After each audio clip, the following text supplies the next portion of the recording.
Bonjour à toutes et à tous et merci d'être présents pour ce nouveau conseil municipal. Je vous propose de commencer. Je désigne Ida Gontier comme secrétaire de séance et lui laisse le micro pour faire l'appel.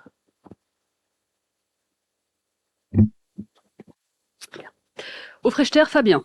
Présent. Gontier Ida, présente. Simon Olivier. Drou Sophie. Benslimen Yanis. Présent. Godard Carole. Présente. Eri Anthony, pouvoir à Monsieur Fabien Aufrechter. Leblé Myriam. Aufrechter Cyril. Morer Carole. Carrie Elias. Benalla Nadia. Bézian Stéphane. Slim Rania. Aouzi Michel. Da Silva Parota Maria. Michel Olivier. Cosson Ingrid. Billon Éric. Montagne Claude. Procès PV. Pouvoir à Ida Gontier. Bayard Toutankoglou Michael. Arrive mais il est sur une urgence. Laribi Amel. Pouvoir à Azouz Michel. Azouzi, pardon. Beusbock William. Douplouy Martine. Présent. Schlesinger Thibault. Massieu Corinne. François Dainville Blaise. Fontaine-Totou Sonia. Fréjabu Julien. No Michel. Pouvoir à Julien Fréjabu. Bolland Benjamin. Pozzo di Borgo Viviane. Bacle Georges-Édouard. Je vous remercie. Pour commencer, nous allons passer à l'approbation du compte-rendu du conseil municipal du 16 avril 2026. Est-ce qu'il y avait des questions ou des remarques? S'il n'y en a pas, je vous propose. Si, Je vous écoute. remarque. C'est juste une question de forme. Je considère que approuver le compte rendu, c'est en approuver le contenu. Comme il y a quand même deux délibérations qui étaient fortement litigieuses, donc la première sur Cosma, bien entendu, et la deuxième sur l'adoption du nouveau règlement intérieur, qui est quand même, soit dit en passant, je le répète, on l'avait dit il y a 15 jours, une insulte au droit de l'opposition. Je voterai contre. Merci. Ok. Est-ce qu'il y a des votes contre? Est-ce qu'il y a des abstentions? J'en déduis que c'est adopté. Je vous propose conformément au règlement intérieur d'interroger les prises de parole sur chacune des délibérations. Est-ce qu'il y aura des prises de parole sur la délibération numéro 1? Entendu. Sur la numéro 2? Sur la numéro 3? Sur la numéro 4?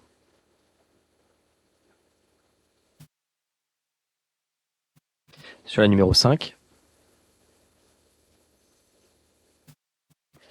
Sur la numéro 5, pardon? Oui. C'est pour ça que j'étais surpris. Sur la numéro 6, même si elle va de pair. On fera tout sur la 5, de toute manière. Sur les affectations de résultats, 7 et 8. Je pense qu'on fera de toute manière les prises de parole sur la 6. Enfin, sur la 5, pardon. Idem sur la numéro 10. Pour le coup, non. 9 et 10, d'accord. Sur la 11. 9, bien sûr. Heureusement, je l'ai lu. On en était donc à la 11. Rien sur la 11. Sur la 12. Sur la, Oh, excusez-moi, 11, bien sûr. sur la 13. Sur la 14.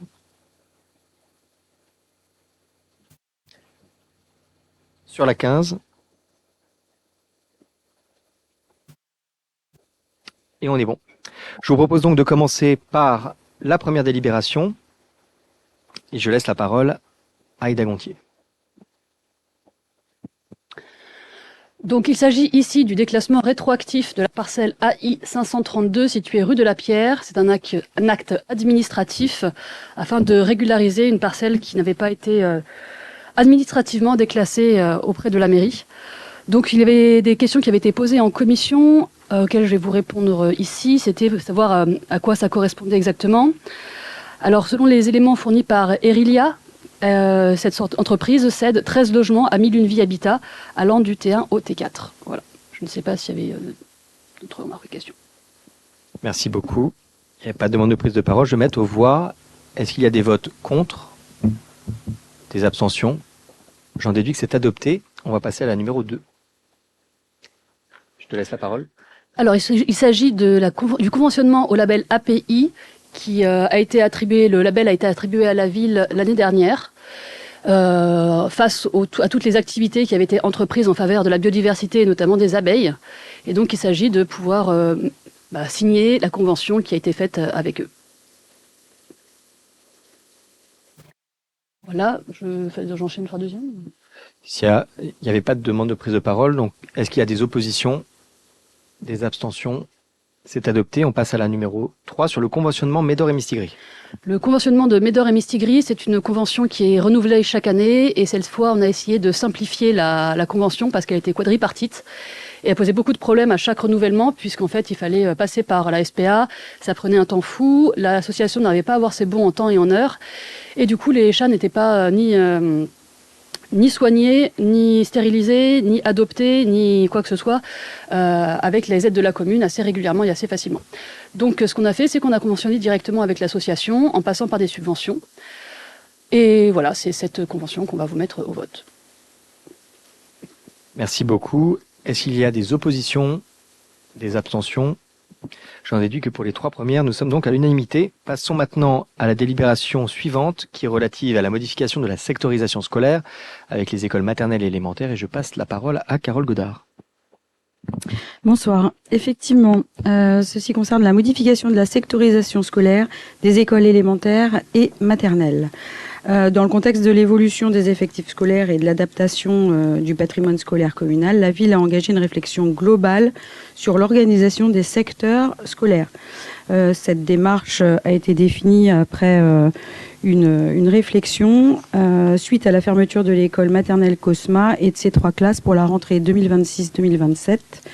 Nous avons l'autorisation de l'ouverture d'une classe à l'école maternelle Dolto, à l'école maternelle Prévert et un maintien de la 4e classe de Jaurès qui devait éventuellement fermer.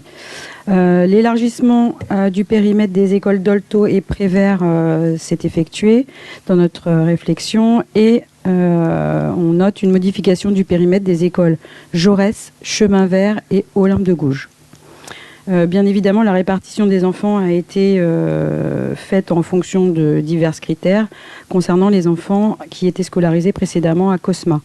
Pour répondre aussi aux parents, évidemment, il y a une prise en compte des fratries dans la même école maternelle, pas forcément élémentaire, parce que ça devient impossible, et c'était déjà le cas avant. On tient compte du temps trajet domicile. Et il y a un décalage à noter entre l'amplitude horaire de l'ouverture des écoles élémentaires de la ville et des écoles élémentaires, afin de permettre aux parents de se déplacer d'une école à l'autre. Évidemment, on tient compte aussi de la capacité d'accueil de chaque école maternelle et la question était posée aussi en commission du nombre de lits dans les dortoirs. Évidemment, ça sera ajusté au nombre d'enfants en petite section. Il faudra bien évidemment, et ça c'était une demande aussi des parents d'élèves, accompagner les enfants qui étaient précédemment à l'école Cosma, qui vont devenir moyenne section et grande section, pour les accompagner dans les autres écoles. Et pour ce faire, nous avons rendez-vous avec les différents directeurs des écoles de la ville. Vous pourrez remarquer qu'il y a une double sectorisation. Ça concerne les familles domiciliées sur des grands ensembles, ce qui va permettre une mixité plus importante des familles et des enfants. Et ça permet aussi d'ajuster au coup par coup les enfants qui arrivent au cours d'année et de ne pas se limiter et d'être contraints. Voilà, je ne sais pas si vous aviez... Il y avait des demandes de prise de parole, Monsieur Bolland.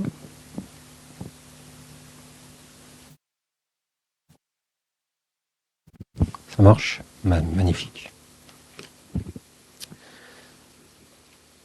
Alors c'est ma première prise de parole, Monsieur le maire, Mesdames, Messieurs les élus. Je me permets du coup une petite introduction comme c'est la première, mais comme le temps est limité, on va quand même aller vite. En tant qu'habitant de Verneuil, jamais je n'aurais pensé, il y a encore quelques mois, m'exprimer en tant que conseiller municipal. C'est forcément un rôle que je prends à cœur vis-à-vis de ceux que je représente, mais aussi un rôle que je découvre totalement. Force est de constater, monsieur le maire, que vous m'obligez à un apprentissage à grande vitesse. Grande vitesse à la fois dans la quantité d'infos surprenantes et inattendues depuis 1 mois et demi, grande vitesse dans le temps de parole autorisé que je vais essayer de, je vous assure, respecter, et grande vitesse aussi pour rédiger une tribune ou un post-it au regard du nombre de caractères autorisés pour la tribune de l'opposition. Alors concernant la note qui nous est donnée aujourd'hui sur la nouvelle carte scolaire, elle symbolise mon ressenti sur le rôle d'un élu de la minorité et sur la place que veut bien lui laisser le maire dans un souci, malgré les différences, de co-construction. Votre discours d'installation m'avait laissé quelques espoirs. La suite, un peu moins, mais je suis d'un naturel optimiste. Revenons à la carte scolaire donc. Cette note ne peut être examinée indépendamment de la décision qui l'a rendue nécessaire, la fermeture de l'école Cosma. Et c'est bien là le cœur du problème, monsieur le maire. Car au-delà du fond, c'est avant tout la méthode que nous souhaitons questionner. D'abord, la décision, lourde de conséquences, la fermeture d'une école, a été engagée sans que les conditions d'un véritable dialogue soient réunies. Les familles, les enseignants, les représentants de la communauté éducative ont eu le sentiment largement partagé que tout était déjà décidé. On peut ajouter à cela les batailles alentour de beaucoup de maires pour conserver des classes et ou pour profiter des baisses d'effectifs pour renforcer l'encadrement pédagogique. Des lois sont même en préparation pour renforcer le pouvoir des maires dans ce domaine. Verneuil semble à contre-courant. Ensuite, la carte scolaire qui nous est présentée aujourd'hui apparaît moins comme le fruit d'une réflexion concertée que comme un ajustement contraint, visant à gérer les effets d'une décision déjà actée. Autrement dit, on ne construit pas une organisation scolaire cohérente pour les années à venir. On tente de faire entrer les élèves dans un schéma devenu plus rigide après la fermeture de l'école Cosma. Cette manière de procéder pose plusieurs difficultés majeures. Elle fragilise d'abord la confiance entre la municipalité et les familles. Elle donne le sentiment que les considérations humaines passent après une logique purement administrative. Elle fait peser des incertitudes sur les conditions d'accueil des élèves dans les autres établissements. Et elle ne permet pas d'anticiper sereinement l'évolution des effectifs à moyen et long terme. Nous aurions attendu une démarche différente, comme celle que nous vous avions proposée. Une démarche fondée sur la transparence des critères ayant conduit à la fermeture, une concertation en amont avec l'ensemble des acteurs concernés, la présentation de plusieurs scénarios permettant un véritable choix éclairé et une vision globale et prospective de la politique éducative de la commune. Aujourd'hui, ce qui nous est proposé ressemble davantage à une conséquence qu'à un projet. Et c'est précisément ce que nous regrettons. Parce que la carte scolaire, ce n'est pas un simple outil technique. Elle structure le quotidien des enfants, elle organise la vie des familles, elle participe à l'équilibre des quartiers. Elle mérite donc mieux qu'un traitement dans l'urgence ou sous contrainte. Pour toutes ces raisons, nous ne pouvons valider en l'état la méthode qui a conduit à cette nouvelle organisation. Nous vous demandons que soient tirés les enseignements de cette séquence et qu'à l'avenir, les décisions touchant, en particulier à l'éducation, mais pas seulement, fassent l'objet d'une concertation réelle, sincère et en amont, que les commissions soient des lieux de débat et donc de progrès, qu'elles soient anticipées et que tous les membres possèdent en amont l'ensemble des documents. Voilà pourquoi je me suis intéressé au rôle de représentant des autres habitants. Ce n'est pas pour contester en permanence ou pour s'opposer de manière dogmatique. C'est pour participer activement au devenir de Verneuil, à ma place, dans la minorité, mais aussi à vos côtés, si vous le permettez, par vos actions et par vos choix. C'est une question de respect des habitants, mais aussi d'efficacité des politiques publiques. Et qui sait, monsieur le maire, peut-être qu'un jour, un élu minoritaire marquera sur un de vos centres légendaires le but de la victoire lors d'un de vos matchs comme celui avec les jeunes de vendredi à Verneuil, soir où étaient présents seulement les élus de la majorité. Pour cela, il faudra donc une démarche d'ouverture. Je vous remercie. Je vous remercie, monsieur Bacle. Monsieur Bolland, pour une première prise de parole, bravo, j'aurais pas fait mieux. Moi, des prises de parole, j'en fais un paquet depuis quelques années. Sans vouloir être redondant par rapport à ce qui a été dit, moi, c'est une prise de parole tout à fait basique, mais qui amène une question, mais qui va un peu dans le sens de ce que monsieur Bolland vient d'exposer. Alors forcément, cette redéfinition de la carte scolaire est, une fois de plus, une conséquence de la fermeture de l'école Cosma, comme Carole Godard vient de le dire. Donc, de toute évidence, me concernant, je ne pourrais pas voter pour, puisque c'est la conséquence d'une décision qui a été prise sans concertation aucune, comme monsieur Bolland vient de le dire. Et justement, puisque M. Bolland me tend la perche en ayant fait une très bonne référence au discours d'introduction et au discours de prise de fonction. Et puis je suis désolé parce que cette phrase, une fois de plus, comme je l'ai dit il y a 15 jours, ce sera un peu le running gag des 6 années ou 7 qui s'annonce, d'accord. Vous avez dit, nous le ferons surtout avec une méthode, celle du dialogue participatif et citoyen, celle de la co-construction avec les habitants. Donc la question, elle est plutôt pour Carole, en l'occurrence, est-ce que tout ce projet, 1, de fermeture de l'école Cosma et 2, de cette redéfinition de la carte scolaire, sachant que la fermeture a été actée il y a 15 jours, vous nous avez dit il y a 15 jours, ah, je vous jure, on ne savait pas, on a reçu les documents de la préfecture ou de l'éducation nationale, là, on ne savait pas. Ok. Donc, est-ce qu'il y a eu un dialogue participatif et citoyen et une co-construction avec les habitants en 15 jours, sachant que la semaine dernière, c'était les vacances? Non, mais c'est une question... vous savez, moi, je lis des trucs et je suis citoyen comme nous tous, comme les personnes dans le public. Moi, je veux juste des questions. Hein.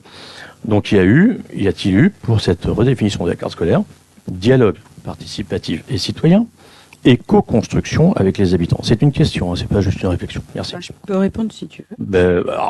J'aimerais bien, oui. Parce qu'en général, on me répond pas toujours. Hein, donc... Non, je vais te répondre, il n'y a pas de problème. Non, effectivement, la décision, elle est, comme on l'a dit précédemment, elle a été enjointe à la proposition de fermeture de la classe de Jaurès. Ça, c'est ce qu'on a reçu, je crois, le lundi juste après les élections, parce qu'évidemment, l'Éducation nationale a attendu les élections pour nous annoncer ça. Par contre, il n'y a pas eu de réunion publique avec la population parce que ça ne concerne pas tous les parents qui habitent Verneuil. Ça concernait les parents de Cosma.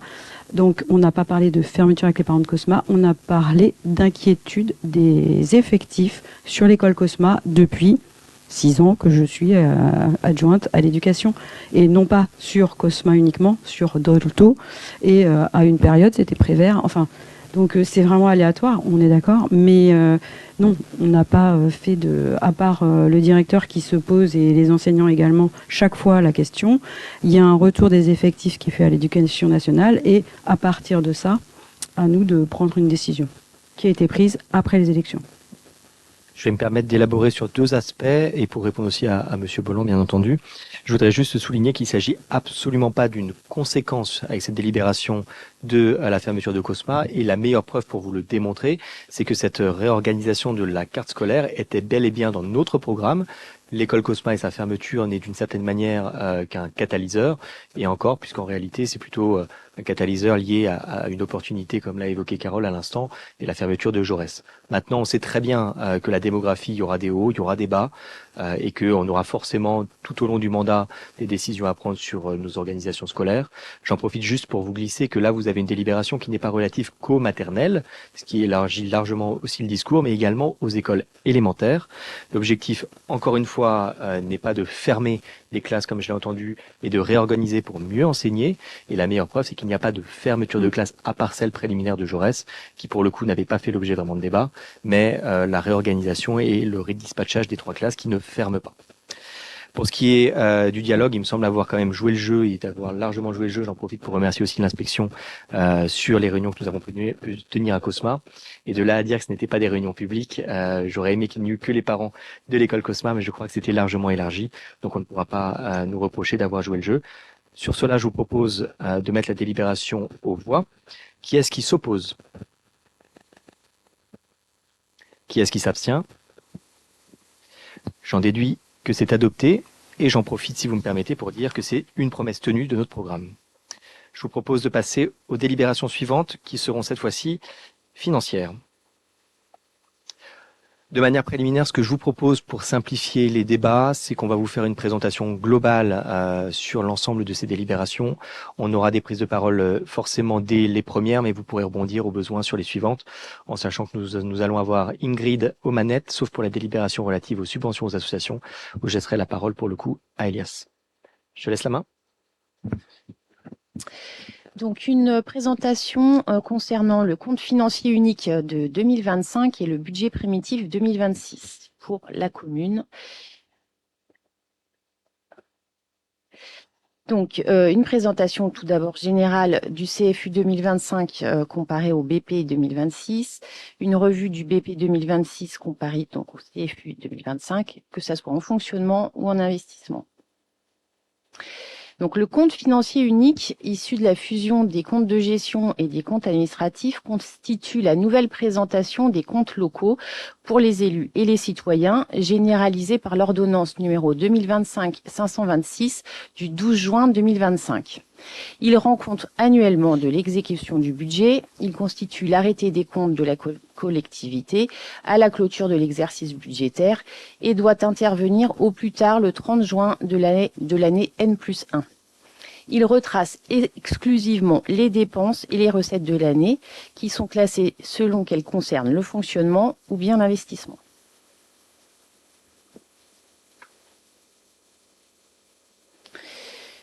Donc les résultats 2025, donc ça c'est vous les avez trouvés sur le BP 2026, mais ce sont bien les résultats de 2025.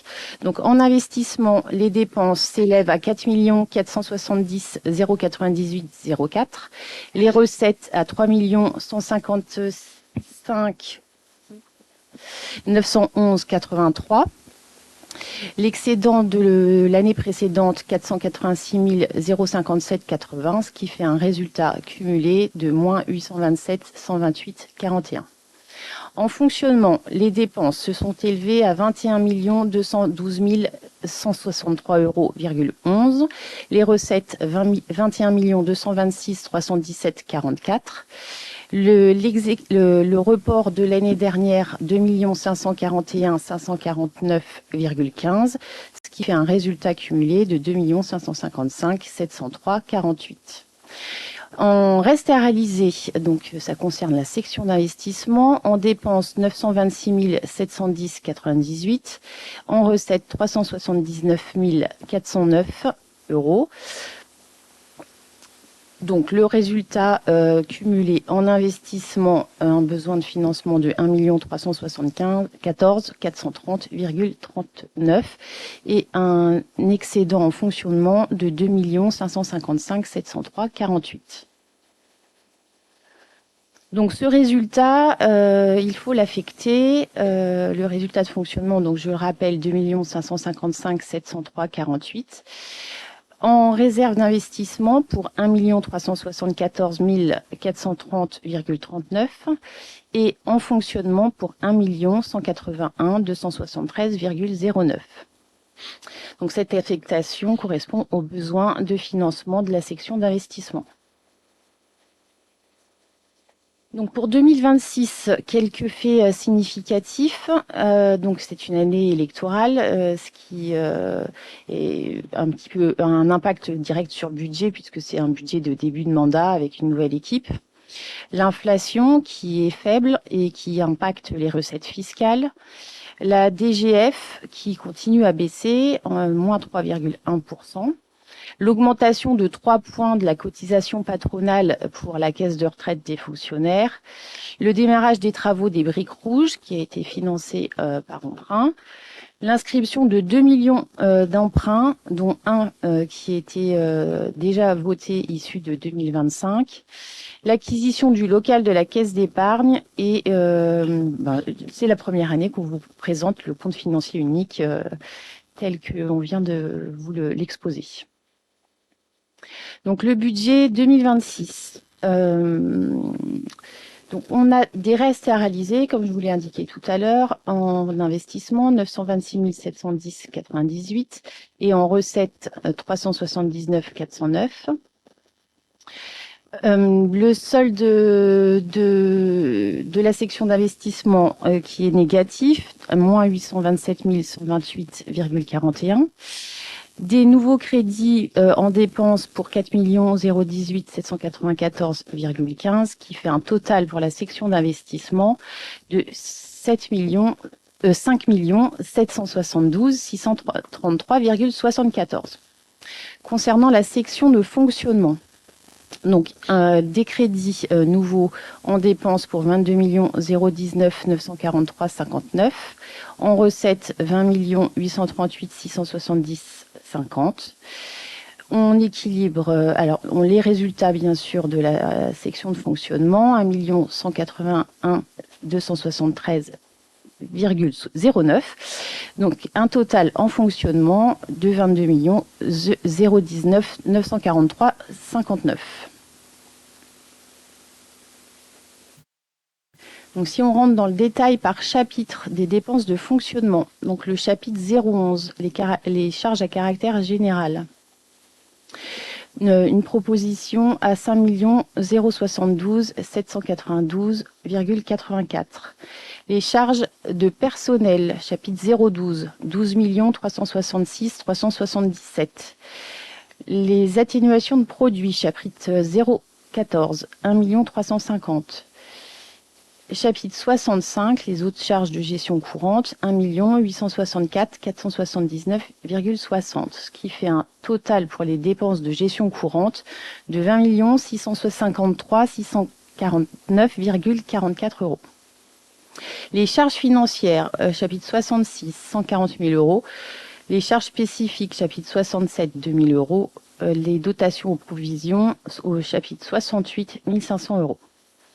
Donc, les dépenses réelles de fonctionnement s'élèvent à 20 797 149,44. Ensuite, nous avons les opérations d'ordre. Chapitre 023, le virement de la section d'investissement, 162 794,15. Chapitre 042, 1 060 et chapitre 043, 0. Donc le total de la section de fonctionnement, 22 019 943,59. Donc pour faire un petit focus sur les charges à caractère général, au BP 2025 avait été voté 5 333 717 euros. Le résultat 2025, 4 879 818 74. Les crédits pour le projet du BP 2026 s'élèvent à 5 072 792,84. Donc une légère hausse de moins de 4%, liée notamment, on vous a mis les choses les plus marquantes, à l'énergie, à l'augmentation du chauffage, du gaz, de l'électricité, 79 000 euros. Des contrats divers de location, que ce soit les copieurs, les déchets, 53 000 euros. De la restauration scolaire, 22 000 euros. Des divers ateliers qui ont été mis en place et qui seront toujours mis en place en 2026, 22 000 euros. Et le marché de nettoyage des locaux, 11 000 euros. La masse salariale, donc au BP 2025 avait été voté 11 995 000 euros. Le résultat 2025, 11 852 160,85. Au BP 2026, 12 366 377. Soit une augmentation de 4,34%. Cela résulte notamment du GVT, glissement vieillesse technicité, plus 292 000 euros. De l'augmentation des 3 points de la caisse de retraite des fonctionnaires, plus 120 000 euros, de certains recrutements qui avaient été validés en 2025, plus 109 000 euros, aux 2 tours des élections municipales qui ont un coût de 40 000 euros, et des revalorisations salariales concernant le secteur de la petite enfance pour 25 000 euros. Donc les atténuations de produits. Donc il s'agit de l'attribution de compensation de la communauté urbaine, 1259 KE, et du FPIC, 90 000 euros. Les autres charges de gestion courante, chapitre 65. Donc au BP 2025, 1 804 719. Le résultat 2025, 1 982 572,71. Au BP 2026, sont inscrits 1 864 479,60.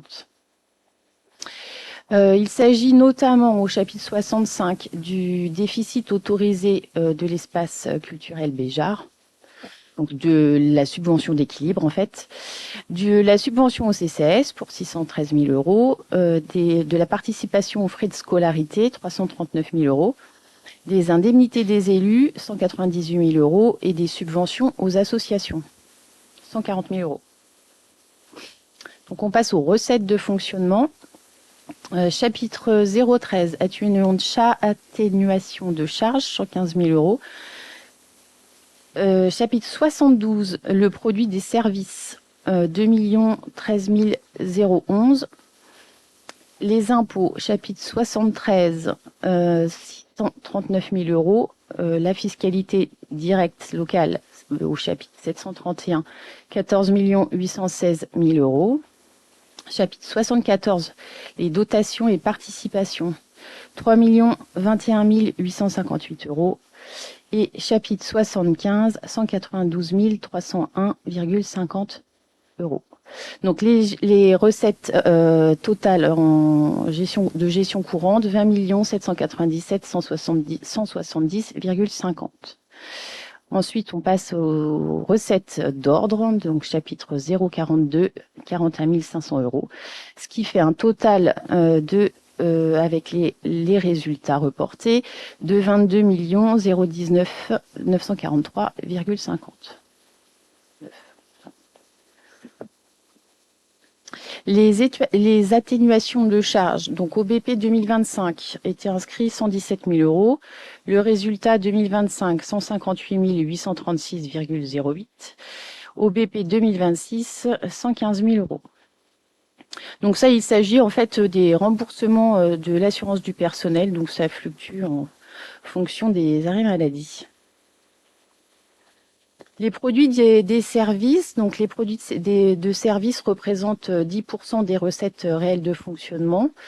Au BP 2025, 1 985 000 euros étaient inscrits. Le résultat, 2 088 696,88. Et au BP 2026, il est proposé d'inscrire 2 13 011 euros.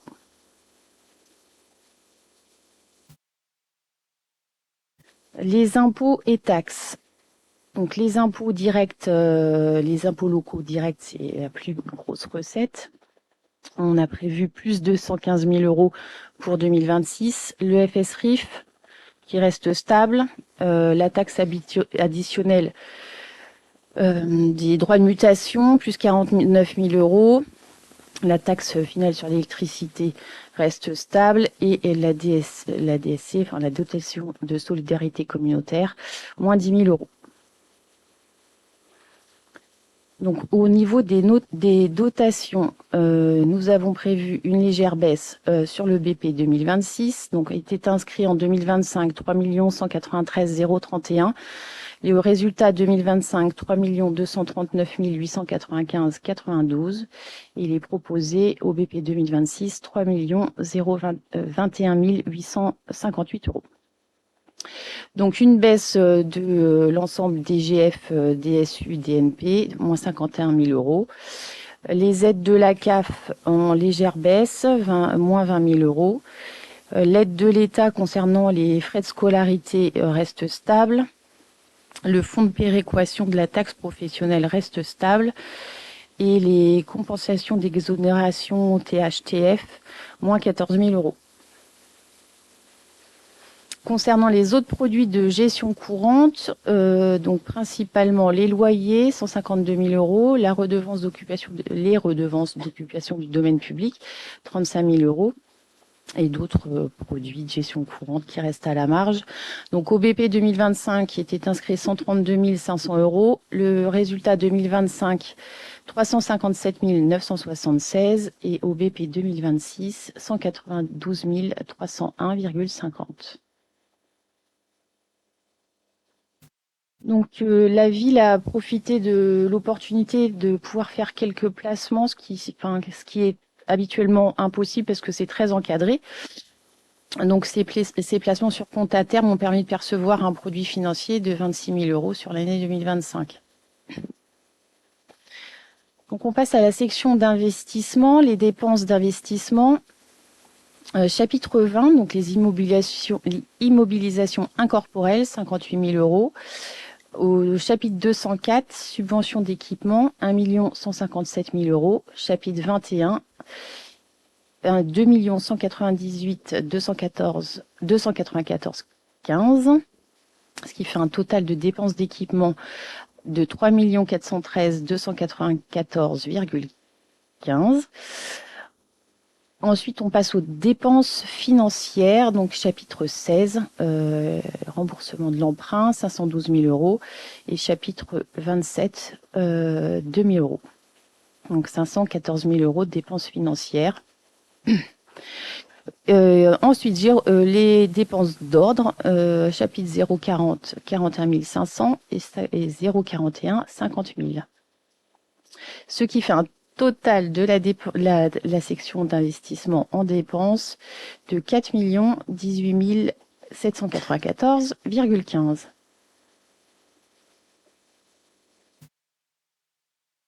Donc, pour rappel, voici les principales dépenses d'équipement 2025 au CFU pour un total de 3 947 694,64 et des propositions au budget primitif 2026.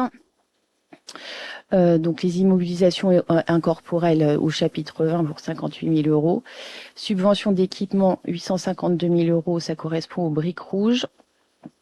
Chapitre 21, 1 668 294,15. Et puis le terrain de foot pour 530 000 euros et une enveloppe de voirie de 305 000 euros. Donc ça fait un total de 3 415 294,15. Donc concernant les dépenses financières, un petit focus sur le remboursement de l'emprunt. Donc le remboursement en capital pour 2026 s'élèvera à 512 000 euros. L'encours de la dette s'élève à 5 011 KE au 1er janvier 2026, réparti sur 5 banques. Il est composé de 8 emprunts, dont 75% sont à taux fixe, avec un taux moyen à 1,89%. La capacité de désendettement s'établit à un peu moins de 5 ans au 31/12/2025, ce qui est très bien puisque le seuil d'alerte est à 12. Donc voilà comment sont répartis les prêts de la commune sur quels établissements bancaires. Donc nous passons aux recettes d'investissement. Donc chapitre 13. 196 000 euros, emprunt 2 millions, ce qui fait un total de recettes d'équipement de 2 196 000. Ensuite, on passe aux recettes financières, donc chapitre 10, dotation 550 000. Au 10,68, ça c'est l'excédent de fonctionnement capitalisé, 1 374 430,39. Ce qui fait un taux. Alors, les opérations d'ordre, chapitre 021, c'est le virement de la section de fonctionnement, 162 794,15. Le chapitre 040, 1 060 000. Le chapitre 041, 50 000. Ce qui fait un total de 5 722 633,54. Donc, les principales recettes d'équipement, la DETR, pour les travaux d'accessibilité de Jaurès, 117 000 euros. Donc l'emprunt, on en a parlé, 2 millions. Quelques subventions de la région pour 34 000 euros, notamment pour la plantation d'arbres et des projets paysagers. Et les amendes de police pour 45 000 euros. Donc les recettes financières, principalement le fonds de compensation pour la TVA, 550 000 euros. Et l'affectation du résultat de 2025 pour 1374 KE.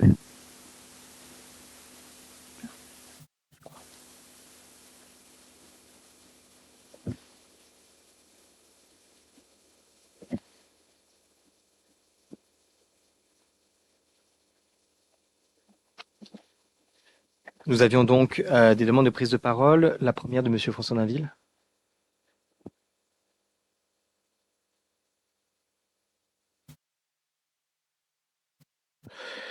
Oui, merci.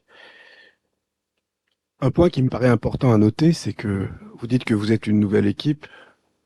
Pour autant, vous avez été une équipe réélue et vous êtes une équipe qui portait le bilan de 6 années de gestion budgétaire. Donc, je ne saisis pas trop pourquoi vous dites que vous êtes une nouvelle équipe. Je comprends que certains d'entre vous sont nouveaux, mais c'est quand même ce bilan aujourd'hui dont on parle, parce qu'on parle du CFU, évidemment, qui est finalement le résultat, le réel, ce qui a été réalisé, et on va parler aussi du budget primitif, qui est finalement un petit peu le prévisionnel. En fait, il faut quand même remarquer que en ce début de période, je dirais que on a des découvertes. Je pense que les Verneuliennes et les Verneuliens les découvrent comme nous, aussi bien sur Cosma, hein, que en fait, là où dans cette situation budgétaire, on s'aperçoit que Verneuil est dans le rouge. Voilà, on l'a dit, Verneuil est dans le rouge, vous l'avez dit vous-même, dans le ROB, hein, avec une épargne brute à 0, ça veut dire qu'on est dans le rouge. Alors en guise de transparence, encore une fois, on n'aura pas eu le grand livre des écritures comptables. On attend celui de 2024. Je ne l'ai pas demandé cette année parce que à la fin, ça m'empêche pas de faire le taf. Mais c'est juste une question de transparence. Et donc si un jour on peut avoir celui de 2024, parce que c'est juste la loi, et puis c'est normal. Voilà. Surtout, ça nous aiderait à pouvoir effectivement investiguer et puis faire des contre-propositions par rapport à celles que vous avez faites et dont on va parler. Mais c'est vrai que nous, on va aborder la chose sous forme de trajectoire, et ça c'est un point important. Et quand on vous écoute, quand on vous lit, quand on lit le programme municipal que vous avez partagé, où tout va bien, hein, on a vraiment l'impression d'être dans cette dans cette chanson, tout va très bien, Madame la Marquise, quoi. Au fond, on apprend chaque jour quelque chose grave, mais tout va très bien, en fait. Et la première chose qu'on peut noter, hein, c'est que quand même, pour le budget 2026, la ville dépense tout ce qu'elle gagne. 100% de ce qu'elle gagne est dépensé. Donc ça, c'est quelque chose d'inédit parce que, en fait, quand même, quand vous êtes arrivé en 2020, eh bien, vous avez hérité d'une situation largement excédentaire. Et alors qu'est-ce qui s'est passé pour que tout soit consommé? Vous avez tout simplement augmenté les dépenses plus vite que les recettes. Et les recettes ont augmenté de 12% pendant la période, pendant que les dépenses, elles, augmentaient de 38%. Bah si, monsieur le maire, c'est la réalité, c'est les chiffres qui les montrent. Donc vous aurez tout loisir de le contester, mais la réalité, c'est qu'on prendra les chiffres, ceux que vous avez présentés. Donc les dépenses ont rattrapé les recettes, mais moi j'ai pris les chiffres qui viennent de vos documents, monsieur le maire, rien d'autre. Et donc on a plus de marge. Et d'ailleurs, vous avez rajouté quelque chose de nouveau là, pour la première fois.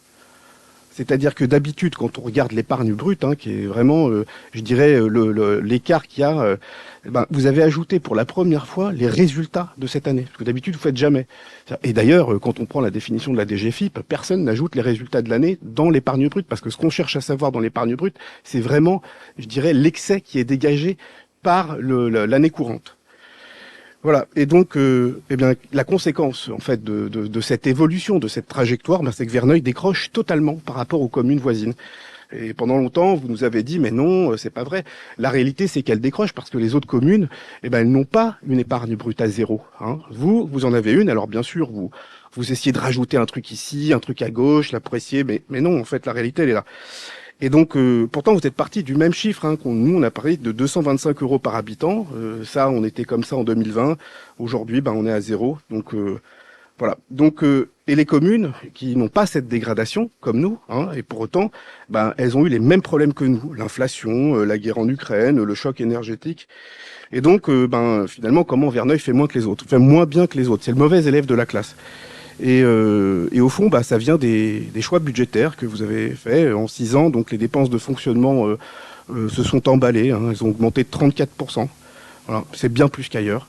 En 6 ans, les charges de personnel ont augmenté, elles, de 38%. Mais même plus, on est à plus de 40% si je regarde votre budget primitif. Et pendant ce temps-là, effectivement, l'épargne chute, la dette monte, et puis ce qu'on a dit, le fameux bas de laine a fondu, donc la dette a bondi de 72% en 5 ans, et les 8 millions d'euros du début, voilà, là on n'est plus qu'à 1,80 million, mais on comprend que l'année prochaine, étant donné que finalement en investissement, on l'utilise en investissement et qu'on éponge l'investissement grâce à ça, on sera à 0.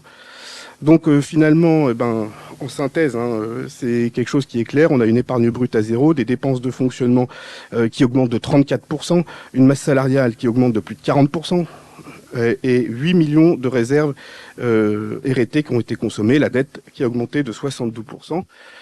Alors, je comprends bien que je prends les chiffres en dynamique et que vous allez dire oui, mais si je prends par rapport aux autres communes, donc vous utilisez bien la comparaison des autres communes, oui, mais si je prends la comparaison des autres communes, mais donc la réalité, c'est qu'on a une épargne brute à zéro. Donc si vous voulez augmenter tout le reste en disant on doit augmenter les autres, vous allez expliquer comment vous allez pouvoir augmenter avoir une épargne brute qui ne sera pas à zéro. Et donc, alors on vous pose la question maintenant, effectivement, c'est de vous dire, finalement, la situation, elle est là, elle est claire. D'ailleurs, vous en avez parlé de votre hub, qui était de dire, effectivement, ce que vous avez appelé une situation qui était à prendre au sérieux. Ce qu'on entend, c'est que vous voulez restaurer cette épargne brute. Donc ça fait partie quand même de votre volonté. Donc on est plutôt rassuré d'entendre que finalement, votre diagnostic, il est le même que le nôtre, puisqu'il faut restaurer cette épargne brute. Pour autant, quand on voit votre budget primitif, on voit que finalement, les dépenses, elles continuent à augmenter, on ne sait pas trop quels vont être les leviers que vous allez activer. Donc ça, c'est une des questions qu'on vous pose. Quel levier vous allez activer? Et la deuxième chose, c'est aussi, est-ce que vous pouvez vous engager là à dire que vous n'augmenterez pas les impôts, que la gestion que vous menez vous n'augmenterez pas les impôts. On ne vous demande pas juste pour cette année, pour l'année prochaine, mais pour jusqu'à la fin du mandat. Et puis sur les leviers que vous avez déjà annoncés, que moi je vois dans votre programme, qui est de dire alors moi je vois déjà, vous dites les amendes de police, on comprend, ça va pas faire la grosse différence, à part mettre des amendes partout, et déjà les gens s'en plaignent. C'est beaucoup, surtout que je suis pas sûr qu'on touche tout de tous les procès-verbaux. La deuxième chose, c'est que vous nous parlez de sponsoring. Vraiment, moi, quand je vois dans votre programme du sponsoring, je suis même inquiet. Parce que je veux dire, on va aller demander à des entreprises de financer notre mode de fonctionnement. C'est quand même dans votre programme. C'est dans votre programme municipal. Vous avez dit sponsoring. Et moi, je vois nulle part des leviers d'action qui soient des leviers d'action concrets, réels, etc. Le sponsoring, je comprends bien, ça peut aider une asso, etc. Un petit truc, c'est d'ailleurs souhaitable. Mais là, voilà. Donc, tout ça, ça pose la question finalement de ce qui va rester en termes d'investissement. Et ça, c'est un point important parce que, en fait, tout ce budget-là, il est là quand même pour financer un projet.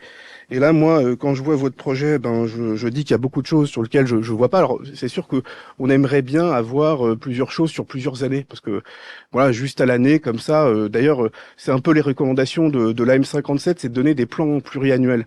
Et là, on l'a pas. Donc, on voit que vous faites le foot. Le terrain de foot, ça c'est vraiment un projet important. D'ailleurs, il avait été prévu plus tôt pour la mandature précédente. Bon, vous avez décidé de le décaler, vous, pour maintenant, mais c'était quand même quelque chose qui était prioritaire. Mais on voit que c'est quand même plutôt quasiment 100% de votre budget investissement qui va plutôt pour les briques rouges à ce niveau-là cette année. Et la caisse d'épargne, on ne sait pas trop ce qui va être fait. On a compris qu'on l'avait acheté. La maison Hermenot, ça va rester fermé. Ce qu'on comprend pour l'instant, effectivement, vous faites une étude, mais ça fait quand même un bout de temps que vous l'avez acheté, sans véritable projet. Et là-dessus, on voit rien. Le champ clos, il y a aussi pas mal de choses à faire à l'intérieur. Là-dessus, rien. Mais peut-être que vous l'avez prévu pour les années après. Il faut nous le dire dans ces cas-là. Et la question qui va se poser, c'est comment vous allez le financer. Parce que actuellement, on voit que vous avez quand même recours à la dette. Voilà, je vous remercie. Merci beaucoup, Monsieur Bacle.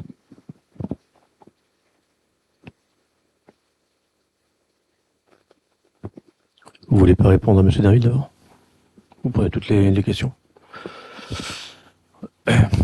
Merci pour cette excellente introduction, Blaise, comme d'habitude. Moi, je serais beaucoup plus mesuré que Blaise. La situation, on n'est pas dans le rouge, on est dans le noir. Je vois que j'arrache quelques sourires, même dans la majorité, merci. En fait, c'est la cata. Bon, on l'a un peu dit, c'est pas un scoop, Madame Cosson, qui avait animé de maître sa première commission finance. Moi, j'essaierai d'être bref aussi, puisque on est timé maintenant, 5 minutes max.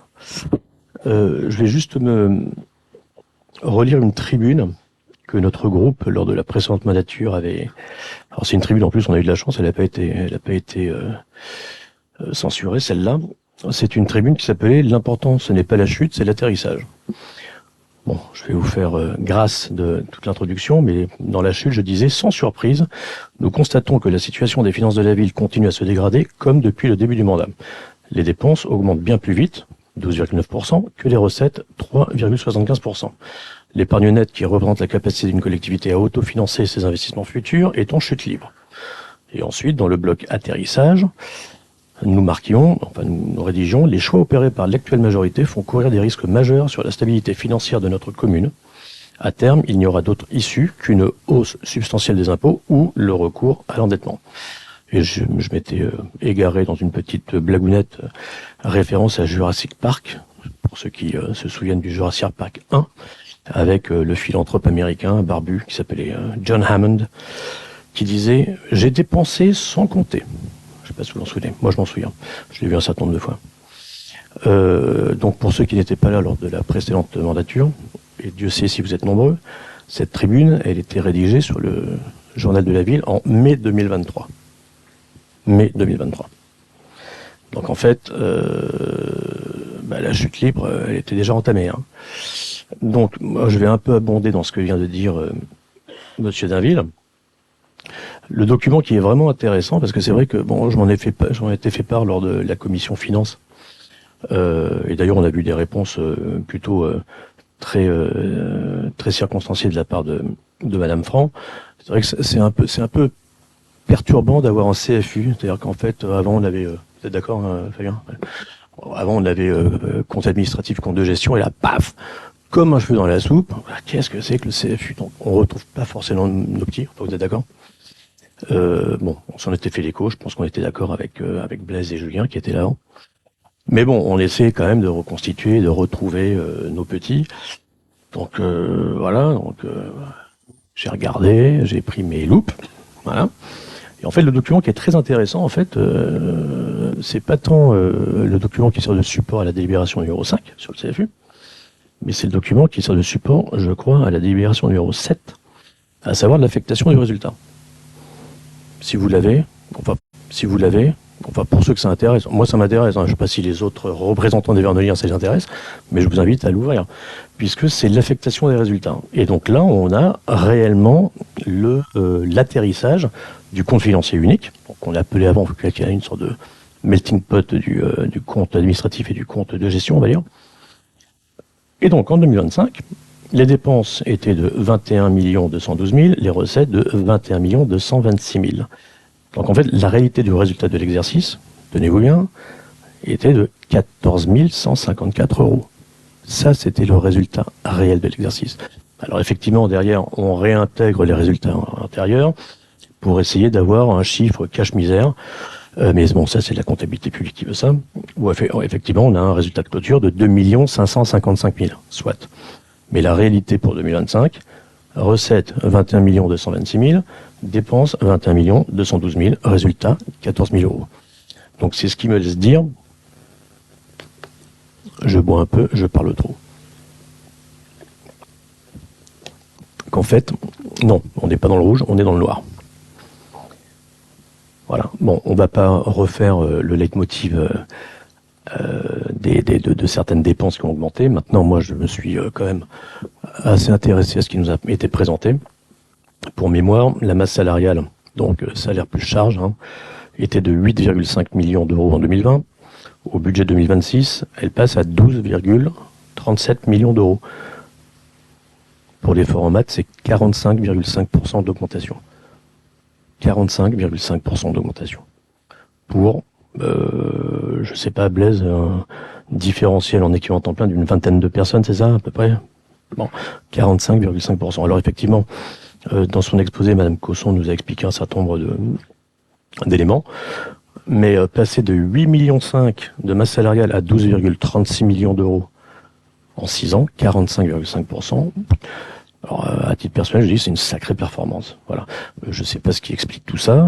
Effectivement, moi, je suis un peu de l'avis de Monsieur Dainville. Nous avions eu, parce que bon, le diable est dans les détails, Monsieur le maire, vous le savez bien, on n'avait pas eu de problème à avoir les grands livres 2022-2023. Moi aussi, j'avais fait une demande à votre cabinet pour le 2024. J'aimerais avoir le 2025, puisque souvent, ce que vous faites, monsieur le maire, et vous avez tout à fait raison, hein, c'est vous qui tenez, qui êtes le maître des horloges dans cette assemblée, mais très souvent vous dites, mais qu'est-ce que vous auriez proposé? On peut pas proposer grand-chose quand on n'a pas accès à la granularité de l'information. Voilà, mais c'est une réalité. Et la granularité de l'information, pour ceux qui connaissent un tout petit peu la gestion, ou qui s'y sont intéressés, comme moi en particulier, tout est dans le grand livre. Donc, moi, ce que je constate, par contre, très rapidement par rapport à ce qui a été exposé là, c'est qu'en fait, nous avons des recettes de fonctionnement au budget et des dépenses de fonctionnement qui sont très légèrement inférieures, en fait, à ce que nous avions l'année dernière. Donc, c'est comme si on était rentré dans une forme de... Enfin, plan de rigueur, j'irai pas jusqu'au plan de rigueur, mais quand vous regardez les chiffres, on est à peu près à moins 600 000 euros par colonne. Il était temps de commencer à faire des efforts, mais je pense que malheureusement, j'ai peur que ce soit un tout petit peu trop tard. Il n'y a pas de question particulière, c'était juste un commentaire libre. Voilà. Mais ce qui est intéressant, en fait, une fois de plus, c'est que c'est la lecture à laquelle que j'ai pu faire de la tribune de mai 2023. On est en mai 2026, quasiment, dans quelques jours. En 3 ans, en fait. On n'est pas en pente douce, là, c'est le galibier, mais vers le bas. Merci. Merci beaucoup. On sera d'accord sur 2 choses. La première chose, c'est en effet que le CFU, qui est maintenant obligatoire en 2026, engendre un certain changement et forcément nous oblige tous à évoluer. Et la deuxième chose, c'est que, en effet, si vous demandez le grand livre, vous l'aurez, mais il faut le demander. Il n'avait pas fait l'objet de demande, en tout cas cette année. Pour les années précédentes, à chaque fois, j'ai demandé que ce soit fait. Si c'est pas le cas, vous pouvez nous le demander par email. Et systématiquement, en tout cas, les documents sont à disposition. Pour ce qui est de ce budget, je voudrais juste souligner une chose. Nous sommes sur un budget et plus exactement sur une année de transition. Parce qu'à partir du moment où il y a une élection, il y a des incidences et on est sur un budget de transition.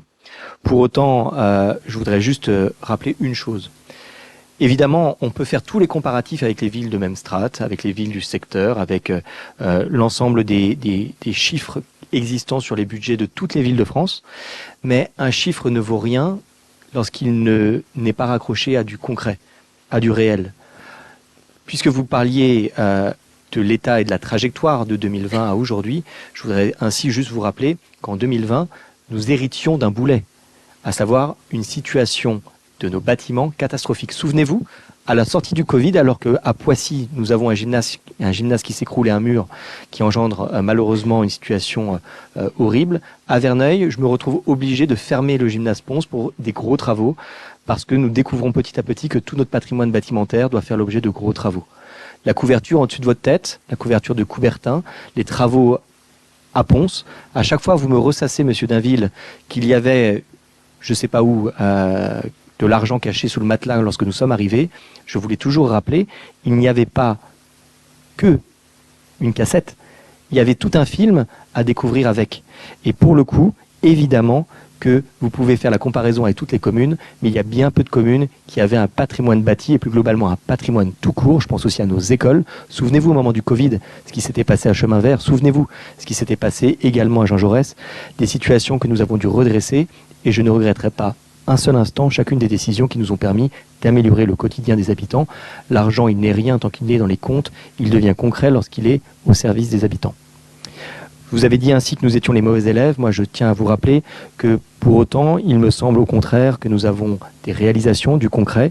Et lorsque vous vous focusez sur la petite ligne du programme qui parle de sponsoring, je tiens à vous le souligner, toutes les ressources sont bonnes à prendre, pas seulement aujourd'hui, mais depuis 2020. Mais la meilleure ressource, vous l'avez dit vous-même, c'est l'économie. Et dans ce sens, cette politique d'économie, nous la continuons, nous la prolongeons, sans pour autant faire des économies de service. Et c'est pour cela que oui, nous assumons parfois que il y a certaines réorganisations, il y a certaines resectorisations, mais toujours pour le bien des habitants. Alors nous, on n'a pas de fatalisme. Ce qu'on voit, c'est qu'en effet, nous avons aujourd'hui des finances qui nous permettent de ne pas augmenter les impôts cette année. Alors vous le savez, je l'ai déjà dit la fois dernière, je ne me projetterai jamais sur les années futures, comme je ne me suis jamais prononcé sur les années passées. Mais je voudrais juste en profiter pour vous glisser une chose. À chaque fois, systématiquement, depuis maintenant 6 ans, 7 bientôt, vous me tenez la même rengaine perpétuelle, comme quoi c'est la catastrophe, il va falloir augmenter les impôts. Peut-être qu'un jour, nous devrons augmenter les impôts. Et vous savez quoi? Si c'est pour le bien des habitants, pour permettre le service dans un contexte national ou international, eh bien, ça ne sera pas à rebrousse-poil que nous le ferons, nous l'assumerons aussi. Mais aujourd'hui, assumez de votre côté que nous n'avons pas besoin de ça pour mener à la fois nos projets pour cette année et le tout dans un contexte certes particulier, une année de transition. Il y a, comme vous le savez, c'était déjà le cas d'ailleurs en 2020, bien avant le Covid, évidemment des années qui sont un petit peu moins riches en investissement. Mais pour autant, ça ne nous freinera pas ni sur les briques rouges, ni sur le terrain synthétique, ni sur la caisse d'épargne. Faites l'addition, nous sommes sur des sommes d'investissement qui ne sont pas neutres et qui sont, encore une fois, pour le bien-être de nos habitants. Je ne sais pas s'il y a des questions, des remarques, si vous souhaitez rebondir. Je vous en prie, monsieur Dainville. Oui. Pour le coup, ça c'est votre rengaine. Hein. Ce qui s'est passé sur les mandatures précédentes. Vous y revenez et c'est toujours un peu la justification de tout ce qui va mal ici. 6 ans après, on continue à dire c'est de la faute de ceux d'avant. Voilà. Bon, bah cet argument, il est un peu limité. Hein. Surtout que quand vous dites que les choses étaient mal gérées, que finalement il y avait de la mise en danger, comme vous le laissez, on n'est pas très loin de la diffamation. Et monsieur Dainville, dans ce cas-là, je vous invite sincèrement à porter plainte, parce que comme ça on verra au tribunal. Vous savez, lorsqu'on a fermé Ponce, c'était pas une question de diffamation, il y avait mise en danger, et vous vous souvenez des photos, vous vous souvenez sans doute des fissures, on n'était pas sur des situations qui permettaient de laisser ouvert. C'est pas de la diffamation, c'est une réalité. Alors, si je peux terminer, merci. La réalité, c'est que vous jetez un soupçon, mais je ne vais pas m'étaler là-dessus parce que je sais que vous avez les avocats de la mairie et que vous les utilisez contre nous. Donc c'est quelque chose que nous, on désapprouve, mais bon, écoutez, ça pour le coup, c'est de la diffamation. Bah, monsieur Fréjabul pourra en témoigner. Hein. Donc, je crois que... Alors, l'autre chose, c'est que vous en revenez à des questions d'investissement, mais vous confondez investissement et dépenses. Vous confondez investissement et frais de fonctionnement. Moi, je n'ai parlé que des frais de fonctionnement, rien d'autre. Rien d'autre. Et vous me dites, ah oui, mais en fait, rien n'était fait en investissement. Mais là, il s'agit des dépenses que vous avez augmentées très largement.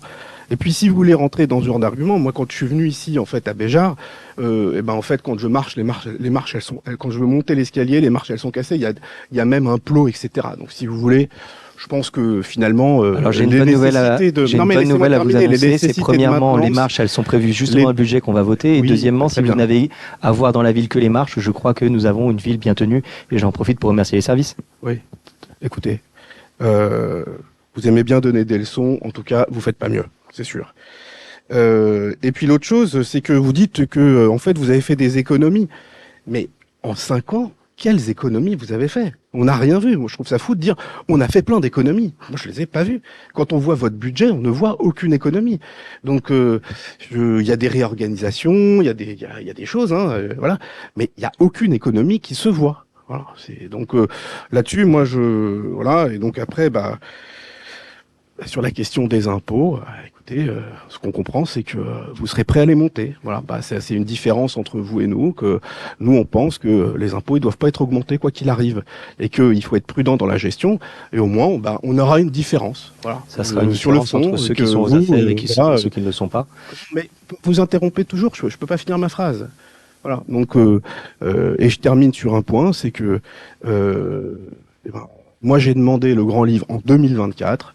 Voilà, 2025, le grand livre 2024, je ne l'ai pas eu et on a toujours la même réponse. Vous inquiétez pas, vous l'aurez et on n'a jamais. Voilà. Donc ça pose la question de la transparence.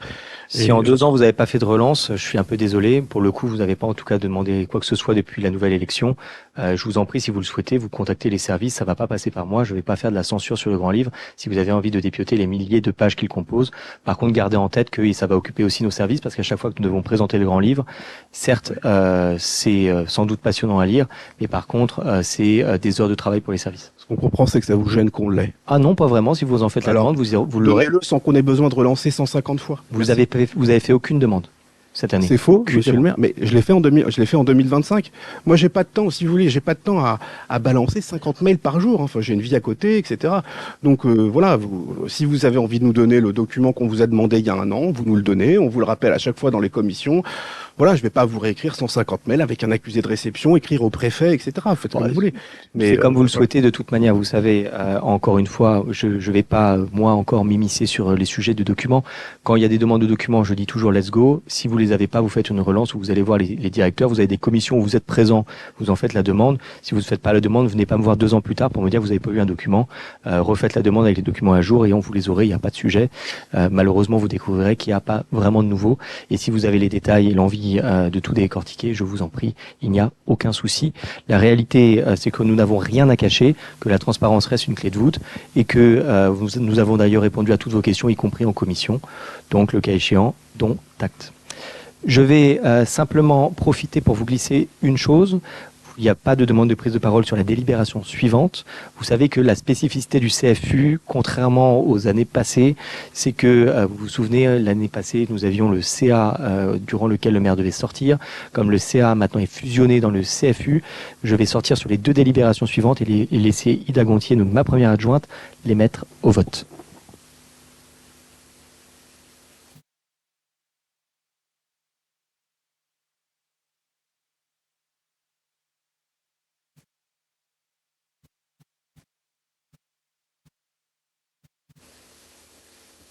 On est sur le CFU Ville. Donc, je mets la délibération au vote. Qui s'abstient? Qui s'oppose? La délibération est donc adoptée. Merci à vous.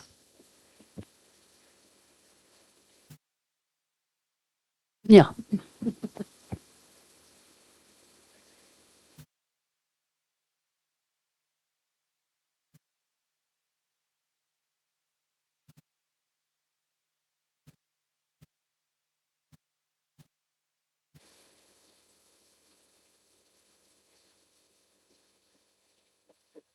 Alors, pour être plus précis, donc sur le compte financier unique pour l'espace Maurice Béjart, donc résultat de l'exercice 707 793,21 en dépenses, 713 070,92 en recettes, soit un résultat de 5 277,71. En investissement, dépenses 8189,38, recettes 4700,17, soit un résultat négatif de 3489,21. Résultat antérieur était également négatif, moins 1788,50, ce qui fait un résultat de clôture de moins 5277,71. Et je crois qu'il y avait une prise de parole de Colin. Non. D'accord. Donc du coup, je mets la délibération au vote. Bon, j'ai pas fait de demande de prise de parole, mais Bah du coup, plutôt à la fin alors. non, vous n'avez pas commencé à appliquer stricto sensu le règlement intérieur. c'est le règlement intérieur, quand même. Le maire, non, attendez. Le propre maire avait dit lors du précédent conseil municipal qu'effectivement il y avait un nouveau formalisme, mais qui serait relativement cool. Attention, je peux faire le replay, hein, qui serait relativement cool et qui serait quand même relativement souple là-dessus. Donc, Mais, s'il n'y a pas de souplesse, non, attendez, si vous êtes tous au diapason, il n'y a pas de problème, il n'y a pas de souplesse. Bah, on l'adopte et après tu fais une remarque si le maire revient. Il n'y a pas de souci, on va pas le laisser dehors.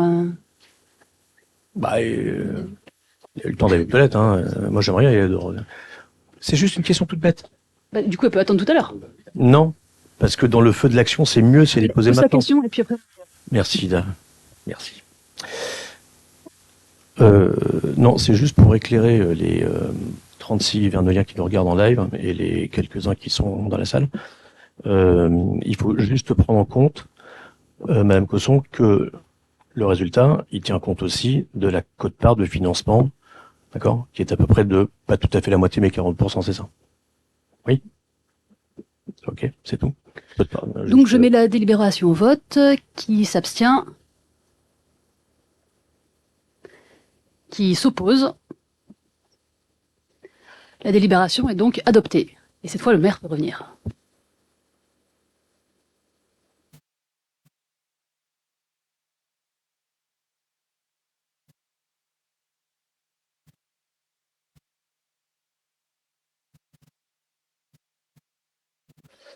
Merci beaucoup. On va passer à l'affectation du résultat 2025 pour la ville. Il n'y avait pas de demande de prise de parole. Et par conséquent, je laisse peut-être juste Ingrid dire un mot. Il n'y avait pas. Les chiffres ont été expliqués dans les slides, mais je peux les rappeler. Bon, je pense qu'ils ont été présentés. Je vais les mettre aux voix. Qui est-ce qui s'oppose? S'abstient? J'en déduis que c'est adopté. De la même manière, on a eu les chiffres pour l'affectation du résultat sur Béjar. Qui est-ce qui s'oppose? S'abstient? J'en déduis que c'est adopté. Nous allons passer à l'adoption du règlement budgétaire et financier de la ville et de l'espace culturel Maurice Béjart. Bon, il n'y avait pas de demande de prise de parole. Je vous épargne la lecture. On les a votés sur l'ensemble. Il y a une demande? Je vous en prie. Moi aussi, j'avais fait une demande. Oui, il y avait 2 demandes. Georges-Édouard, tu veux passer avant pour changer un peu le rythme? Oui, je suis moins bavard que vous. Hein. Je vois pas ce qu'il y a de drôle. En fait, je dirais, les mandats se suivent et se ressemblent. Et c'est un peu dramatique, puisque je crois que ce RBF avait été présenté il y a 2 ans, monsieur le maire, en 2024. C'était juste après les vacances d'avril, d'ailleurs, où j'étais parti en vacances cette année-là, exceptionnellement. Et vous aviez montré les 35 pages en disant, est-ce que quelqu'un a eu la patience de lire ces 35 pages? Manque de peau, oui, moi, je l'avais lu. Et en fait, j'avais fait 2 remarques, non pas de fond, puisque le fond, c'est vraiment le séquencement du budget de la ville, comment il est voté, qu'est-ce qu'il faut faire, etc., etc. Bon, donc c'est assez bon pour ceux qui s'intéressent aux finances, c'est assez intéressant. Mais j'avais eu des remarques de forme. Et j'avais même été super sympa, puisque j'avais tout donné au service pour dire attention ici, là et là. Et en fait, par acquis de conscience, quand j'ai un tout petit peu préparé ce conseil, j'ai essayé de retrouver les coquilles que j'avais vues en 2024. Et bingo, elles sont toujours là.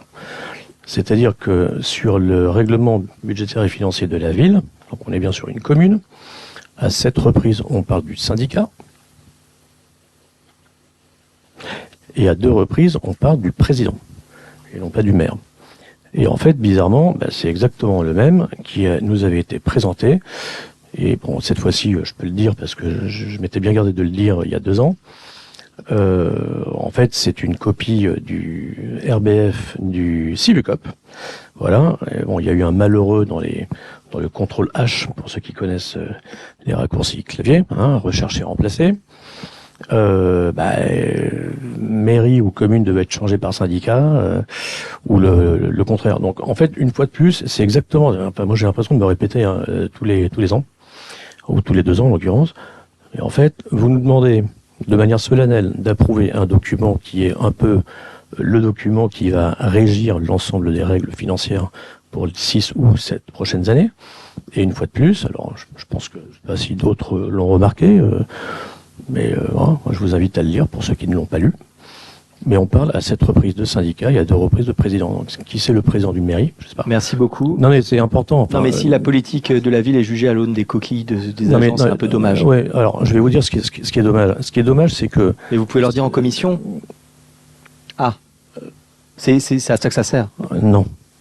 Non, parce que là, c'est à eux que vous affrontez, c'est quand même dommage. Non, c'est à vous, c'est à vous que je m'adresse, monsieur le maire, parce que ces mêmes coquilles ont été relevées il y a 2 ans, et au sortir du conseil municipal, j'ai envoyé ça à votre cabinet et à un certain nombre d'agents pour dire, ok, regardez les pages, etc.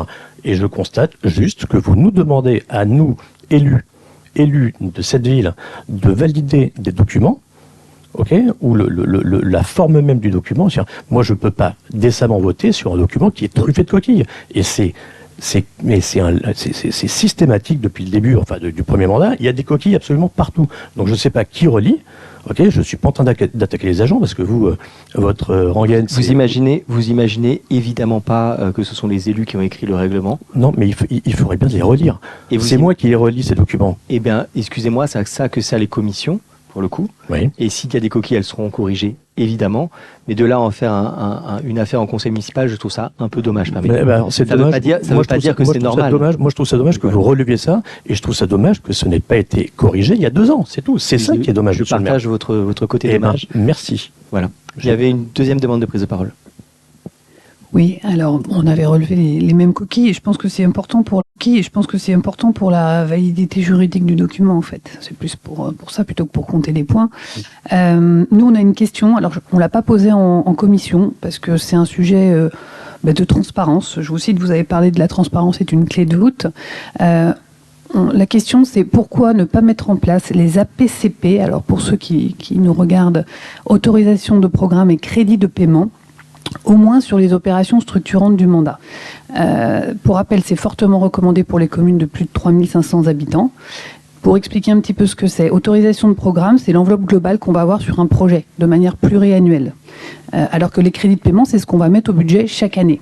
Si on donne un exemple, par exemple, si on prévoit de construire une maison de quartier qui va coûter au total 2 millions, on va faire une AP à 2 millions qu'on va voter en conseil municipal et on va faire des CP chaque année, par exemple 1 million en année 1, 500 000 en année 2, 500 000 en année 3. Ça nous paraît important parce que ça prive les Vernoliens, les élus de la minorité, d'une visibilité complète sur les projets. Je prends l'exemple de la maison Hermenot. Personne ne sait aujourd'hui combien va coûter ce projet-là. Ça peut être la même chose sur des projets de centre de loisirs, du rond-point. Donc ça pose quand même question sur les investissements à venir. Et quand on parle justement du M57 en termes de transparence, ça nous paraît important. Ça permet d'avoir les engagements pluriannuels, de donner de la visibilité à tout le monde sur les budgets. Ça permet de comprendre les engagements financiers qui ont déjà été menés. Ça permet également d'avoir un débat sur un coût global d'un projet et pas au coup par coup. Ça peut éviter aussi les stop and go, parce que alors quand je dis stop and go, excusez-moi pour l'anglicisme, mais Hermenot on a acheté, là on a 80 000 d'études, on ne sait pas combien ça va coûter après, c'est des bâtiments qui restent comme ça et personne, on sait la destination, on sait à peu près le projet, mais on ne sait pas finalement pourquoi on part. Et ça pourrait masquer une situation financière un peu tendue, parce qu'on n'a pas la vision pluriannuelle, donc on ne sait pas mesurer le poids des investissements et des finances futures. Donc voilà, donc je pose la question, pourquoi ne pas mettre au moins sur les projets structurants les APCP? Vous avez dit qu'il y a des années moins riches en investissement. Quelle est la vision sur les 2, 3, 4 ou sur tout le mandat par rapport à beaucoup de projets?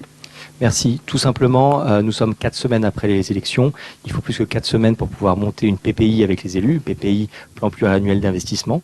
Une fois que le plan pluriannuel d'investissement est posé, oui, nous ferons les APCP, mais je ne prétends pas construire en 4 semaines après les élections un plan pluriannuel et des APCP sur l'ensemble du mandat. Donc la chose sera faite à partir de l'année prochaine, puisqu'il faut du temps à la fois aux élus pour pouvoir figer la vision et surtout, bien entendu, aux agents pour pouvoir construire ensuite la mécanique. On est d'accord que la M57 s'est adaptée depuis 2024. Tout à fait. Donc c'est pas nouveau en soi. Absolument. Donc ça veut dire que l'année prochaine, vous vous engagez à le faire dans le règlement? C'est ce que je viens de vous dire. Ok, merci. Et la réponse de pourquoi, puisque vous n'avez pas posé la question, nous ne l'avons pas fait depuis 2024, c'est parce que nous ne souhaitions pas, suite à la M57, le faire juste avant les élections, puisque si nous avions lancé les APCP et que nous n'avions pas été réélus, nous aurions bloqué les investissements pour les suivants. C'était aussi ça la transparence. Ça bloque pas, ça donne une visibilité, ça veut pas dire qu'on peut rien toucher. Mais quand c'est parti, c'est parti. Hein. On peut le dévoter. C'est plus compliqué que ça. Mais oui, sur cela, est-ce qu'il y a des oppositions, des abstentions? J'en déduis que c'est adopté avec les coquilles qui seront corrigées. Pour ce qui est maintenant des durées d'amortissement pour la ville et l'espace culturel Maurice Béjart. Donc pour rappel, l'amortissement des immobilisations incorporelles et corporelles est une dépense obligatoire inscrite au budget pour toutes les communes dont la population est égale ou supérieure à 3500 habitants. Sont considérés comme des immobilisations tous les biens destinés à rester durablement dans le patrimoine de la collectivité, leur valeur reflétant la richesse de son patrimoine. L'amortissement est une technique comptable qui permet chaque année de faire constater forfaitairement la dépréciation des biens et de dégager une ressource destinée à les renouveler. Ce procédé permet de faire figurer à l'actif du bilan la valeur réelle des immobilisations et d'étaler dans le temps la charge consécutive à leur remplacement. Dans le cadre du passage à la norme comptable M57 au 1er janvier 2024, le mode de gestion des amortissements a été mis à jour par une délibération du 27 février 2024. Une délibération du 23 septembre 2025 a complété cette dernière délibération.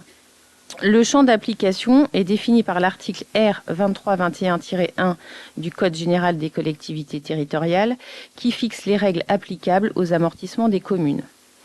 Les durées d'amortissement des immobilisations sont fixées librement par l'Assemblée délibérante, à l'exception des frais relatifs aux documents d'urbanisme, des frais d'études et des frais d'insertion non suivis de réalisation, des frais de recherche et de développement qui sont amortis sur une durée maximale de 5 ans, des brevets qui sont amortis sur la durée du privilège dont ils bénéficient ou sur leur durée effective d'utilisation, si elles sont plus brèves, des subventions d'équipement versées, qui sont amortis sur une durée maximale de 5 ans lorsque la subvention finance des biens mobiliers, du matériel et des études, de 30 ans lorsque la subvention finance des biens immobiliers ou des installations, et de 40 ans lorsque la subvention finance des projets d'infrastructure d'intérêt national. Les aides à l'investissement des entreprises ne relevant d'aucune de ces catégories sont amorties sur une durée maximale de 5 ans. Il est proposé au conseil municipal d'amortir les biens selon les durées indiquées dans le tableau qui a été annexé à la présente délibération. Faute de demande de prise de parole, est-ce qu'il y a des oppositions? Moi, j'avais demandé également une prise de parole sur les amortissements. Je vous laisse la parole de toute Merci. manière, l'idée que vous puissiez vous exprimer, je vous en prie. Alors, la question, c'est pourquoi avoir fait le choix de ne pas amortir l'ensemble du patrimoine bâti public? On en parlait tout à l'heure, justement, c'était intéressant. Je sais que légalement, il y a une souplesse, on va dire, sur ces bâtiments, écoles, gymnases, etc., qui bénéficient d'une dérogation. Donc, c'est pas obligé, vous n'avez pas cette obligation de le faire, mais c'est vrai qu'un bâtiment, normalement, ça s'amortit sur des très longues durées. Et je cite tout à l'heure, les bâtiments étaient dans un état catastrophique.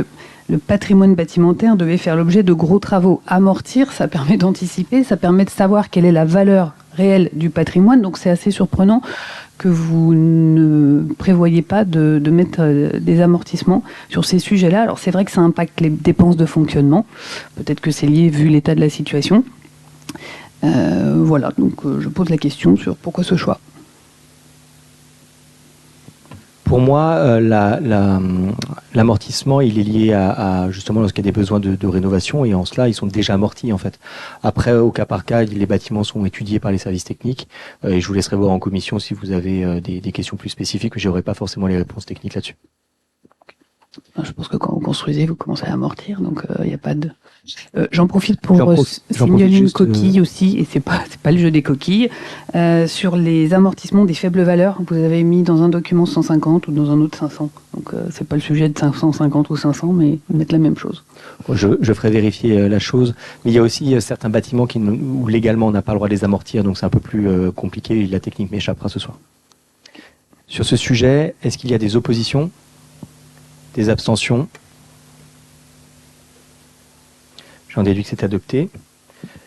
Nous allons passer aux subventions 2026 aux associations et je laisse la parole à Elias.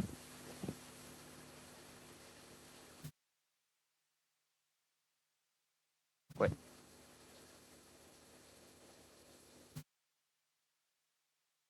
C'est bon. Bonsoir à tous. Donc effectivement, cette délibération numéro 11 concerne l'attribution des subventions aux associations pour l'année 2026. Donc cette année, on a 41 associations auxquelles la commune propose d'apporter son soutien à hauteur de 119 970 €. Donc on est sur une enveloppe qui est stable par rapport à l'année 2025. Donc ça montre la volonté de la ville de maintenir un soutien important aux associations, qu'elles soient sportives, culturelles, humanitaires ou autres. Et je précise évidemment que ces subventions ne sont pas automatiques. Elles font l'objet d'une instruction via demande de subvention sur l'espace citoyen où sont contrôlées la bonne validité de la demande et des critères précis, notamment la domiciliation de l'activité ou une activité principale sur la commune. Donc je vous propose d'approuver chacune des demandes de subvention telles que vous les avez reçues dans le tableau annexé pour un montant total de 119 970 €. Alors, juste deux choses importantes. Première chose, en amont des prises de parole, je tiens juste à vous rappeler que si vous êtes dans une association aux membres du bureau, je vous demanderai simplement soit de sortir, soit de ne pas prendre part au vote à minima. Il y avait deux demandes de prise de parole. Non, pardon, il y en avait une, Monsieur Bacle. Je m'abstiendrai. Ok. Juste parce que j'aurais aimé revoir apparaître une association dont le retrait de subvention avait fait grand débat. C'était 300 €. Voilà, c'est tout. Donc je trouve ça très bien en fait. Hein. Bien entendu, je trouve ça un peu dommage que les montants soient aussi peu importants, mais je pense que la situation de la ville œuvre dans ce sens. Mais c'est vrai que j'aurais souhaité voir réapparaître une augmentation, une autre assoce, mais bon, c'est pas dramatique. Alors, qui est-ce qui ne prend pas part au vote? Qui est-ce qui s'abstient? Qui est-ce qui s'oppose? J'en déduis que c'est adopté. Et nous allons passer maintenant aux subventions 2026 aux organismes publics. Vous le savez, il s'agit simplement de l'attribution d'une subvention chaque année au CCAS pour un montant cette année de 613 477 €. J'avais pas de demande de questions. Donc, est-ce qu'il y a des oppositions? Des abstentions? J'en déduis que c'est adopté. Nous allons passer maintenant à la délibération numéro 13 relative au taux d'imposition 2026. Il n'y avait pas de demande particulière sur cette délibération. Pour mémoire, il s'agit simplement de voter que les taux soient inchangés pour l'année 2026. Nous aurons donc des taux en 2026 pour la taxe foncière sur les propriétés bâties de 34,52%, de 110,87% pour la taxe foncière sur les propriétés non bâties et une taxe d'habitation de 18,78%, ce qui permet d'avoir des taux inchangés. Mais je me permets de préciser par ailleurs que nous aurons sur vos fiches d'impôt de cette année, en réalité sur ce qui est communal, une baisse, puisqu'on m'a souvent reproché les hausses. Il faut aussi parler des baisses, puisque le Civucop, vous le savez, a voté une baisse sur l'année. Qui est-ce qui s'oppose? S'abstient? J'en déduis que c'est adopté. Nous allons maintenant passer sur les budgets primitifs, d'abord pour la ville et ensuite pour l'espace Maurice Béjart.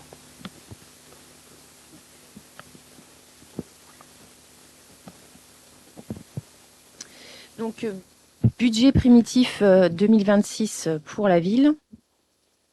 Donc, pour rappel, suite à la présentation, en fonctionnement, le budget est équilibré à 22 019 943,59. Et en investissement, à 5 772 633,54.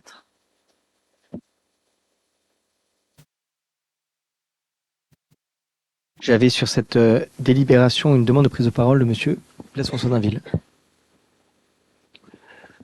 Oui, pour donner notre position de vote, parce qu'on votera contre.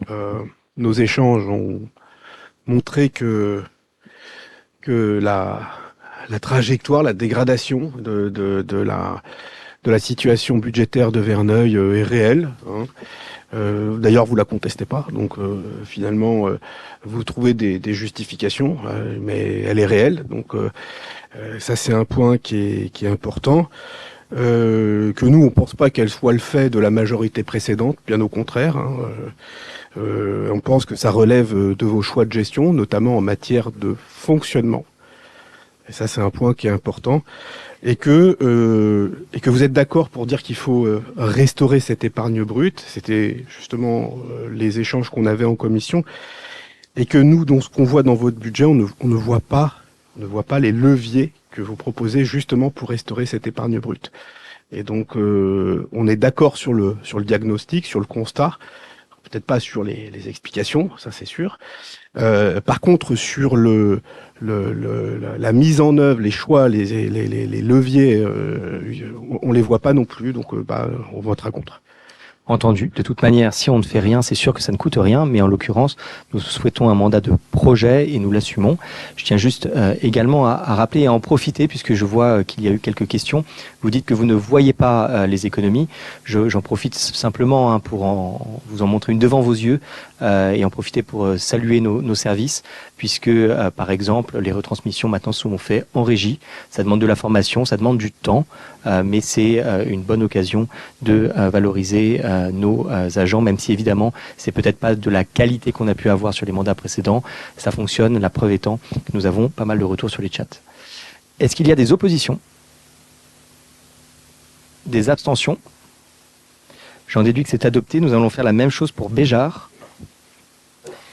Donc le budget primitif 2026 du budget annexe de l'espace Maurice Béjart donc s'équilibre en fonctionnement à 609 797 euros et en investissement à 28 477,71 euros. Merci beaucoup. Il n'y avait pas de demande de prise de parole. Monsieur Bolland, pardon. Si, oui, Oui, je vous en une prie. petite question et puis une petite réflexion très rapide. Il y a un transfert de 131 000 euros d'achat de prestations de services qui bascule du 60-42 et qui était avant en autre personnel extérieur. Sur Béjar. Et voilà, la question c'était... Il s'agit des achats de spectacles. C'est les, ouais, C'est ce qu'on se disait. c'est en effet. Ok. Et Très puis juste. ma petite réflexion, c'est que un budget primitif sur un espace culturel, c'est assez peu parlant, malheureusement, parce que il y a tellement d'activités, puis c'est quand même une chance pour une ville comme Verneuil d'avoir un cinéma et un théâtre. C'est vrai que si on pouvait lier dans la suite du mandat avec la présentation du budget, le bilan et les projections sur l'espace Béjar, parce que la mission de service public de la culture voilà, va aussi dans des périodes difficiles, voilà. Et si on peut avoir aussi ce débat en même moment que le budget, parce que il y a une partie, j'imagine, qui va sur le cinéma, une autre sur le théâtre, une autre sur le scolaire. Si on peut en débattre en même temps, voilà, ça serait super, parce que ça permettrait de mettre du concret dans les chiffres. Et sur la culture, c'est assez simple de mettre du Il n'y a pas de concret. souci pour vous présenter tout ça en commission. La réalité, c'est juste un petit décalage de calendrier, mais bon, cette année, c'est particulier, puisque en fait, la saison est présentée et débattue en commission, mais simplement en général, plutôt juste avant l'été. Mais bon, de toute manière, vous aurez le débat, je pense, sur les prochaines commissions et la présentation in extenso de la saison dès qu'elle sera finalisée par les services. Est-ce qu'il y a des oppositions, des abstentions? J'en déduis que c'est adopté. Est-ce qu'il y avait des questions ou des remarques relatives aux décisions? Il y a 5 décisions sur ce conseil municipal. L'une, une convention avec les apiculteurs référents de la ville. L'une sur une cession de véhicules. L'une en avenant de la régie centrale d'avance enfance jeunesse. Une sur les masters polyben des services techniques. Et une dernière sur la maintenance des extincteurs. Je ne suis pas sûr que ça vaille débat. Si ce n'est pas le cas, je vous remercie et je vous souhaite une bonne soirée en vous donnant rendez-vous au prochain conseil municipal début juin.